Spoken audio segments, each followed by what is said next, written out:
here's what I've created for my life and anyone I know succeeded.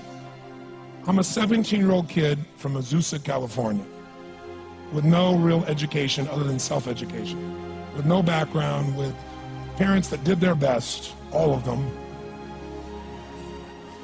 with no money, but I did one thing. I love people, and I had an enormous demand I made upon myself, and I sculpted my mind and my emotions to get me to do whatever it would take to achieve and to contribute. But to do that, I did it by using my body and changing my focus. I did it by putting myself in a peak physiology and using what I call incantations. Can you train yourself to believe something, yes or no? Absolutely. How many of you ever made the fatal mistake of going to Disneyland or Disney World, and while you're there made the fatal mistake of going to a ride called It's a Small World After All? What happens for about a week after you're out of that damn place? You're still singing this thing in your head in 24 languages, right? Well, let me tell you something. How many of you have things when you want to go achieve them and this part of your voice goes, oh, it's not going to happen, or forget it? How many got a voice that sometimes interrupts that good pattern? Say I. And what you want to do is train a new one. So starting when I was 17, I started doing incantations, not affirmations. Affirmation, you go, I'm happy, I'm happy, I'm happy, I'm happy, I'm happy. What's the problem? You haven't changed your what? Your what?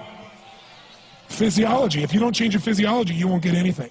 So an incantation is not only you speak it, but you embody what you're saying with all the intensity you can. And you do it with enough repetitions that it sticks in your head. Like It's a Small World, now the conversation in your head is always the same and it gives you what you want. So you use your body and your voice. So 17 years ago, I started doing things. I was working for Jim Rohn, this speaker, and I was 17 years old. I had long hair, minestrone soup, acne on my face. And I was trying to call on Bear Stearns type of people and convince them why they should go to this man's seminar and be more successful. I was driving a 1968 Volkswagen that I had earned at $40 a week as a janitor. The only way I did it was park far from the building and then go in, and I love people and I believe, but I put myself in state and I was able to influence people that were far more successful than I was at the time. I would do something that I still do backstage and have done for 23 years because I don't hope I'm going to be in a good state, I demand it.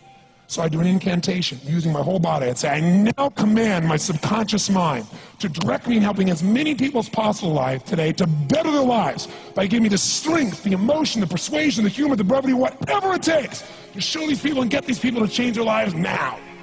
And I would do that literally driving in my Volkswagen to a meeting in LA on the freeway for 40 minutes. People are looking at me, I'm screaming at the top of my lungs. They're going, I know he's a serial killer, I know he is.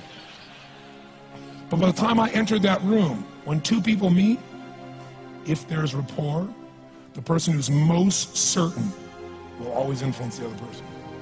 And I was totally certain, and they were trying to get revved up to certainty. Do you agree with this, yes or no? I do another one because I was poor. I changed my mindset. I kept doing things, but I never got beyond it. I'd say God's wealth is circulating in my life. His wealth flows to me in avalanches of abundance. All my needs, desires, and goals are met instantaneously by infinite intelligence, for I'm one with God and God is everything. And I would imagine the abundance of my life, and I would feel so grateful. And a year later, I went from making $38,000 a year to making $1 million a year in 1 year.